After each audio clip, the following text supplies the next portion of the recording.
వర్గీకరణ పోరాటం ఈ మందకృష్ణ మాదిగతోని కాదు. ఆయన పని అయిపోయింది. మరొక అస్తిత్వ ఉద్యమానికి నాయకత్వం వహిస్తున్న సోదరులు మందకృష్ణ మాదిగ గారు. ఎందుకంటే ఇవాళ ఇక్కడ మనం వర్గీకరణ గురించి మాట్లాడి కృష్ణమాదిగ గారి గురించి మాట్లాడకపోతే అది కరెక్ట్ కాదు అధ్యక్ష.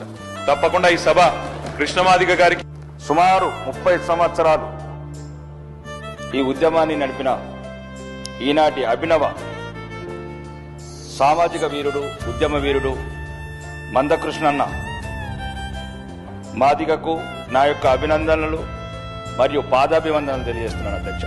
మరీ ముఖ్యంగా ఈరోజు తెలంగాణ అసెంబ్లీలో నేను నిలబడడానికి ప్రధాన కారణం మందకృష్ణ మాదిగ అధ్యక్ష. గౌరవనీయులు మందకృష్ణ మాదిగ గారు దశాబ్దాల తరబడి ఈ ఉద్యమాన్ని చెమటోడ్చి సమాజంలో అందరిని ఆలోచింపజేసి అన్ని వర్గాల అన్ని సమూహాల మద్దతు కూడగట్టుకొని ఈ స్టేజికి తీసుకొచ్చింది అధ్యక్ష. సభ నుండి మందకృష్ణ మాదిగ కూడా శుభాకాంక్షలు తెలపాలనుకుంటున్నాను. 30 ఏళ్లుగా 1994 నుండి మాదిగల కోసం ఏర్పడ్డటువంటి ఎంఆర్పిఎస్ నుండి మందకృష్ణ మాదిగ ఎంత కష్టపడ్డారు అధ్యక్ష.